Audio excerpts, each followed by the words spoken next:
สนายิ่งใหญ่ของชนชาวไทยพระพุทธบาทจำลองของพระสัมมาองค์พระศาสดาพุทธบูชากราบไหว้องค์พระเจ้าฝางอุดมศิลป์ผู้สร้างสรรค์มานานไกลนามอุดมก้องไปสมในฉายาก่อนเป็นวัดร้างโบราณสืบสาน2524พระมหาราชครูเกษราปัญญาปรมาติกาจารย์จากวัดดับภัยเชียงใหม่สืบสานเวลาผ่าน131 ปีนานไกลวัดพระบาทอุดมรุ่งเรืองงามตาเจ้าน้อยบุญธาวงศาข้าหลวงบวงเชียงใหม่ปกครองหัวเมืองฟ้าทุ่มเทแรงกายแรงใจทุกชาติพันธุ์รวมใจรักษามัคคี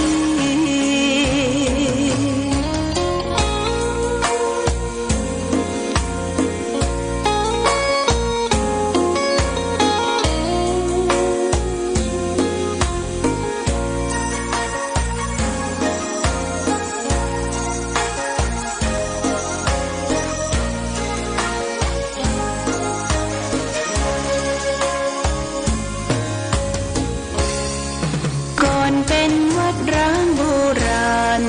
สืบสาน2524พระมหาราชครูเกษราปัญญาปรมาติกาจารย์จากวัดดับภัยเชียงใหม่สืบสานเวลาผ่าน131 ปีนานไกล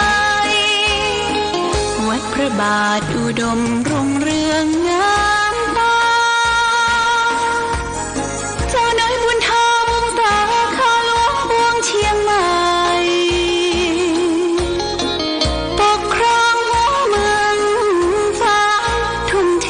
แรงกายแรงใจทุกชาติพันธุ์รวมใจรักษา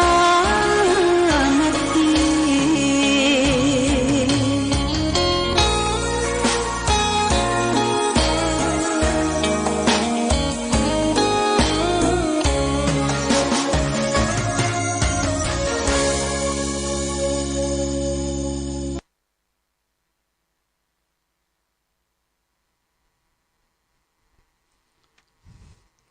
เจริญสุขศรัทธาสาธุชนญาติโยมท่านพุทธบริษัททั้งหลายวันนี้รายการธรรมประทีปส่องต่างก็ได้มาพบปะกับพ่อแม่พี่น้องศรัทธาสาธุชนญาติโยมแห่งครั้งหนึ่งวันนี้เป็นวันศุกร์ที่26เดือนกรกฎาคมพุทธศักราช2567ซึ่งตรงกับเดือน8ใต้เดือน10เหนือแรม6ค่ำเป็นวันศุกร์เป็นวันสุดท้ายของสัปดาห์รายการธรรมประทีปส่องต่างก็จะออกอยู่2เวลาคือเวลาภาคเช้าและเวลาภาคค่ำบึดญาติโยมก็ติดตามรายการตั้งแต่20 นาฬิกา 8 โมงก็จะได้เอาสาระธรรมเมืองมะเทศมาออกอากาศคือแก่ศรัทธาญาติโยมประมาณสัก15 นาทีหลังจากนั้นก็จะได้มาพบมาปะอู้จากับญาติโยมท่านสาธุชนก็จะได้แปลงน้ำมนต์ออนไลน์ฝากไปให้แก่พ่อแม่พี่น้องศรัทธาญาติโยมท่านสาธุชนทั้งหลายวันนี้วันศุกร์เนาะวันที่26วันพรุ่งนี้วันที่27ซึ่งตรงกับวันเสาร์ เสาร์นี้ทางวัดพระพุทธบาทอุดมก็งดในการบำเพ็ญเรียกว่าเจริญสมาธิภาวนาสวดโยโกห้องงด1 วันเพราะติดกับรายการบิณฑบาตพระสงฆ์จำนวน 1,000 รูปที่บริเวณหน้าที่ว่าการอำเภอฝางหน้าวัดเจดีย์งามญาติโยมจะทำบุญตักบาตรพระสงฆ์จำนวนมากโดยคณะสงฆ์วัดพระธรรมกายธุดงคสถานลุ่มแม่น้ำฝางได้มาจัดเตรียมงานทำบุญถวายเป็นพระราชกุศลคือแก่พระบาทสมเด็จพระเจ้าอยู่หัวและก็ทำบุญในงานคืออายุอำเภอฝางเขาเนี่ยเจริญรุ่งเรืองวัฒนาถาวรเพราะฉะนั้นญาติโยมท่านสาธุชนจะมีข้าวสารอาหารแห้งขนมนมเมยจตุปัจจัยทายทานก็มาร่วมทำบุญตักบาตรกันได้ตามที่วัดของพระธรรมกายวัดใหญ่และก็ธุดงคสถานอำเภอฝางได้ประชาสัมพันธ์หรือญาติโยมท่านสาธุชนทั้งหลายได้รับทราบกันไปแล้วนั้นอันนี้ก็แจ้งให้ทราบแล้วก็วันพรุ่งนี้เป็นวันแรม7 ค่ำญาติโยมวันเสาร์ก็เฮาก็สามารถที่จะมานอนสำนักปฏิบัติธรรมประพฤติปฏิบัติธรรมอยู่2 วัน 2 คืนเด้อใครจะมาปฏิบัติธรรมก็มานอนได้เพราะว่าวันที่28คล้ายเป็นวันพระราชสมภพวันเกิดของพระบาทสมเด็จพระเจ้าอยู่หัวครบ6 รอบ72 ปีทั่วบ้านทั่วเมืองทั่วสังฆมณฑลในประเทศต่างประเทศก็ยินดีสีขายอนุโมทนายกย่องเทิดทูนสถาบันพระมหากษัตริย์ก็มีการประพฤติปฏิบัติธรรมถวายเป็นพระราชกุศลตลอดทั้งวันตอนเช้าวันที่28เป็นวันพระวันศีลก็เชิญญาติโยมท่านสาธุชนทำบุญตักบาตรการทำบุญตักบาตรเฮาก็ตักบาตรที่ศาลาการประเรียนของวัดพระพุทธบาทอุดมมารวมกันที่หั่นหลังจากนั้นมา9 โมงเฮาก็ขึ้นมาไหว้พระสวดมนต์เจริญสมาธิภาวนาหน้าที่บนวิหารองค์พาราพระเจ้าละแข่งทางภาคเจ้าภาคบ่ายเข้ากลางคืนวันที่28ก็จะมีการจุดเทียนชัยถวายพระพรลั่นของชัยถวายพระพรแด่สมเด็จพระเจ้าอยู่หัวรัชกาลที่10พระวชิรเกล้าเจ้าอยู่หัวญาติโยมก็ใครจะมานอนจองนอนวัดก็เตรียมชุดขาวห่มขาวไว้ตรงกับวันพระวันศีลแรม8 ค่ำตัวเนี่ยวันที่28เนี่ยตรงกับวันแรม8 ค่ำตัววันหยุดวันเสาร์ไปบ่ไปทางใดก็มาบำเพ็ญบุญกุศลถวายเป็นพระราชกุศลแด่พระบาทสมเด็จพระเจ้าอยู่หัวรัชกาลที่10ของปวงชนชาวไทยของเราทุกท่านก็แจ้งประกาศเชิญชวนโอกาสมาณนี้ตัววันพรุ่งนี้วันที่27หลังจากทำบุญตักบาตรแล้วอาตมาก็จะเดินทางไปที่อำเภอเชียงของตำบลสถานวัดต้นพึ่งเพิ่นจะมีการทำบุญฉลองอายุวัฒนมงคลของท่านเจ้าอาวาสของท่านพระครูจันทร์ที่วัดต้นพึ่งเชียงของก็จะเดินทางไปหลังจากที่รับบิณฑบาตเรียบร้อยแล้วอันนี้ก็แจ้งญาติโยมท่านสาธุชนทั้งหลายได้รับทราบรับฟังวันนี้เป็นวันศุกร์ก็ได้มาพบญาติโยมท่านสาธุชนทั้งหลายบรรยากาศตอนนี้ก็ครึ้มฟ้าครึ้มฝนจะตกอยู่ประมาณ60%แ ทั้งแม่ฮ่องสอนเชียงใหม่ลำพูนลำปางภาคเหนือตอนบนฝนก็จะตกอยู่60%ฝนนี้ก็ใกล้มันตกหนักๆในประเทศเฮานี่ก็บางที่บางแห่งบางจังหวัดก็ยังแห้งแล้งนะญาติโยมแห้งแล้งอยู่บ่มีฝนที่จะตกบ่มีน้ำที่จะเก็บกักที่จะเอาไว้ใช้ในหน้าแล้งเปิ้นก็ทำฝนเทียมเชิญชวนให้ช่วยการรักษา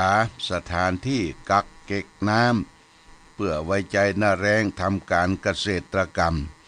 น้ำเป็นหัวใจของพัฒนาน้ำนี้เป็นหัวใจของพัฒนาทุกอย่างที่ไหนขาดน้ำขาดความแห้งแล้งขาดความชุ่มชื่นที่นั่นก็บ่ค่อยเจริญเท่าใดเอาเจาะดูต่างประเทศญาติโยมประเทศแอฟริกาประเทศที่เปิ้นมีคนตัวสูงๆดำๆแล้วก็เลี้ยงวัวเลี้ยงอะไรอย่างเป็นสัตว์แห้งแล้งน้ำบ่มีกินบ่มีใช้ผู้คนก็ผอมโซทำการเกษตรกรรมการเพาะปลูกอะไรอย่างบ่ได้เท่าที่ควรมาดูบ้านเฮาเมืองเฮาเป็นบ้านที่อุดมสมบูรณ์เป็นประเทศที่สมบูรณ์คำว่าประเทศที่สมบูรณ์นั้นก็คือสมบูรณ์ด้วยพืชพันธุ์ธัญญาหารน้ำฟ้าน้ำฝนน้ำแรงน้ำต่างๆอุดมสมบูรณ์เพราะฉะนั้นบ้านเฮาจึงเป็นประเทศที่สมบูรณ์และก็มีนักปราชญ์มีท่านผู้รู้มีการสืบสานวัฒนธรรมประเพณีอันดีงามคือลูกคือหลานได้สั่งสมความสมานสามัคคีอยู่ร่วมกันอย่างสร้างสรรค์และมีความสุขที่เรียกว่าประเทศอันสมบูรณ์ประเทศอันสมควรที่จะได้อยู่ได้อาศัยแต่การที่คนเฮาจะอยู่อาศัยในประเทศใดนั้นก็ต้องทำประโยชน์ตนประโยชน์ท่านให้ได้ถึงพร้อมคำว่าประโยชน์ตนนี่ญาติโยมประโยชน์ตนก็คือทำตนให้เป็นคนดีในสังคมในชุมชนและเป็นคนดีของครอบครัวคำว่าคนดีนั่นจะต้องดีทั้งนอกดีทั้งในดีนอกกายวาจาดีมีความเคารพนอบน้อมอ่อนน้อมถ่อมตน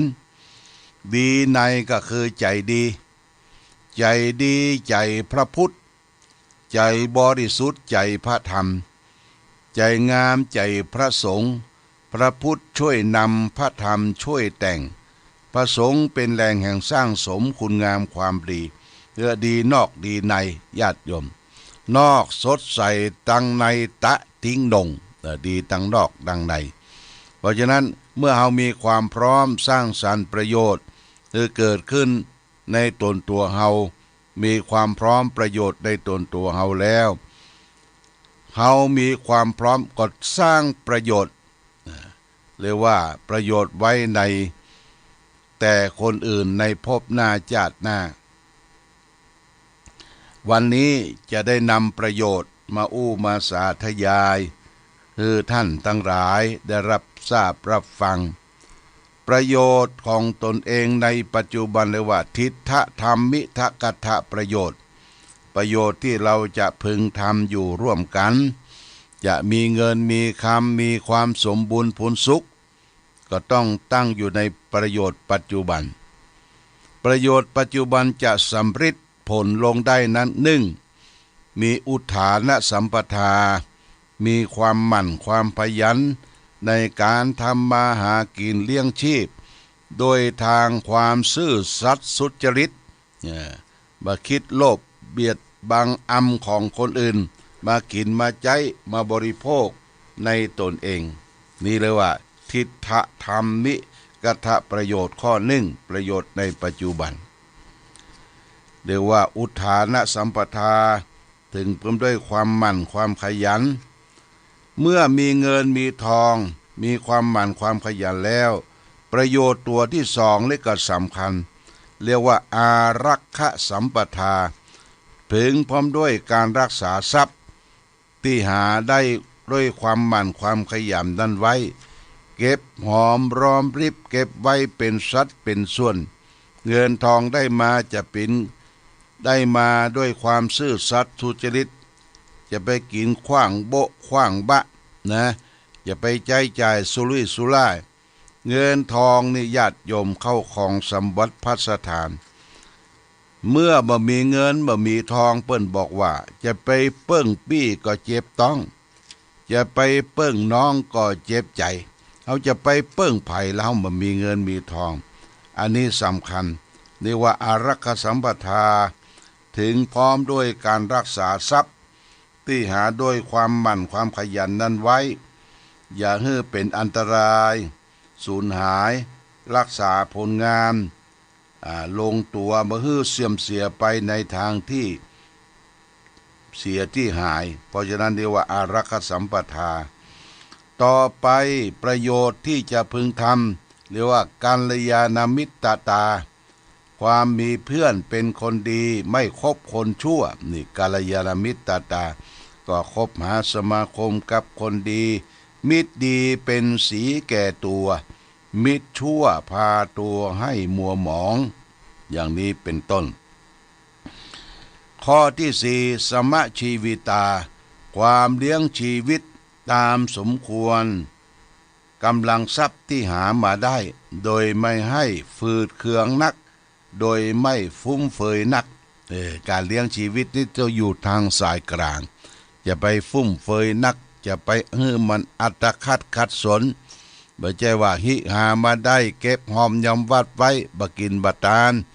จะกินก็กลัวผ่านจะตานก็กลัวเสี่ยงอันนี้ก็ผิดหลักเราต้องบริโภคแต่พอดีใจแต่พอดีอย่าให้เป็นหนี้เป็นสินขาดทุนในการดำเนินชีวิตเนี่ยทิฏฐธรรมิกถประโยชน์ปัจจุบันสี่สถานเนี่ยเปิ้นจึงว่าเป็นธรรมะที่ให้เฮาความเจริญรุ่งเรืองเป็นธรรมะเกิดความเจริญรุ่งเรืองเปิ้นจึงเอาคำต้นของหลักธรรมสี่ประการเนี่ยอุอากาสะมาเป็นคาถามหาเศรษฐีเด้อญาติโยมอุอากาสะอุก็คืออุทานาสัมปทาถึงบ่ได้ความหมั่นขยันอารักขสัมปทาถึงพร้อมด้วยรักษาทรัพย์ที่หาได้ความหมั่นความขยันนั้นไว้กัลยาณมิตรตา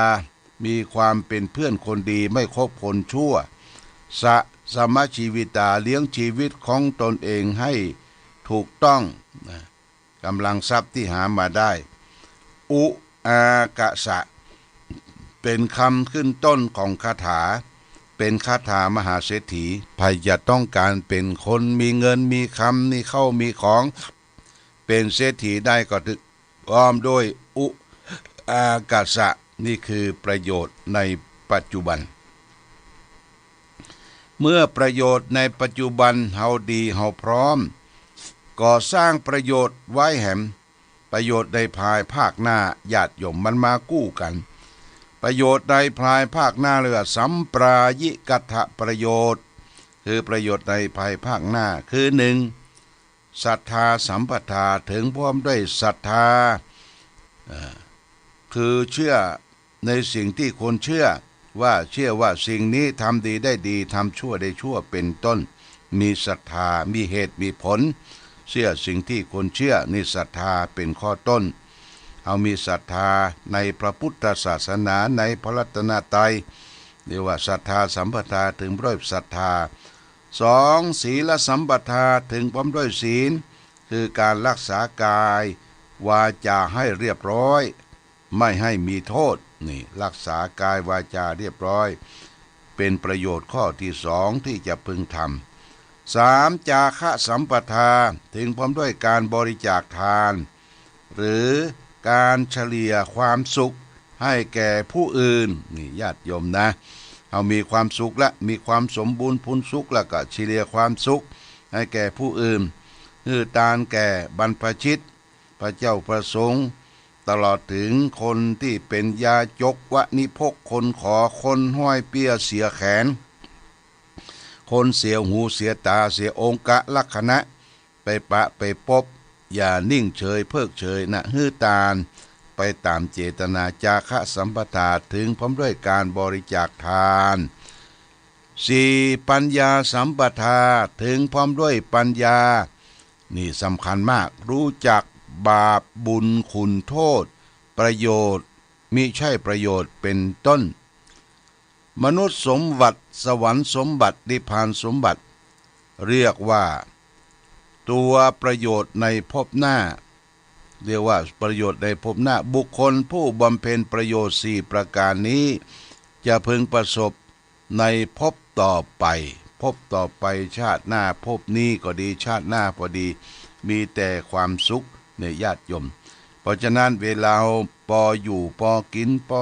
พอทานดำเนินชีวิตก็สร้างศรัทธาจะเพิ่งมันเสื่อมคลายศรัทธาในพระพุทธพระธรรมพระสงฆ์ในวัดวาอารามเมื่อมีศรัทธาแล้วก็มีศีลบริสุทธิ์จะไปศีลขาดตกบกพร่องศีล5ข้อ3ก็คือจาคะหมั่นบริจาคทำบุญสุนทานตามอัตภาพที่วักมาหาได้4สำคัญก็คือให้มีปัญญาสัมปทาถึงพร้อมด้วยปัญญารู้จักบาปบุญคุณโทษประโยชน์มิใช่ประโยชน์เป็นต้น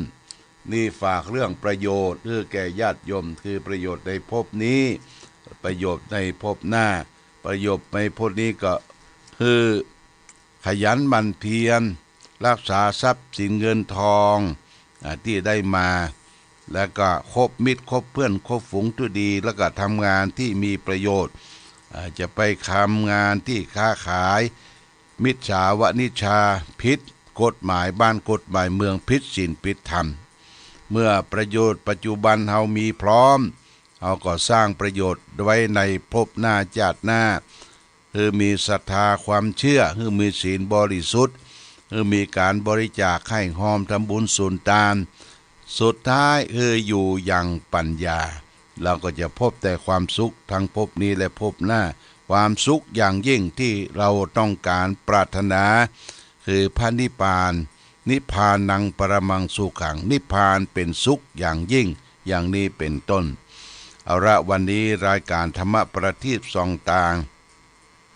ได้มาพบญาติโยมท่านสาธุชนก็พอสมควรแก่กาลเวลาวันพรุ่งนี้เป็นวันทำบุญใหญ่ที่หน้าที่ว่าการอำเภอฝางเนื้อญาติโยมทำบุญตักบาตรพระสงฆ์ 1,000 รูปทาง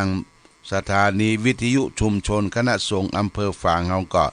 จะเปิดเทปบริการให้แก่ศรัทธาญาติโยมท่านสาธุชนต่อไป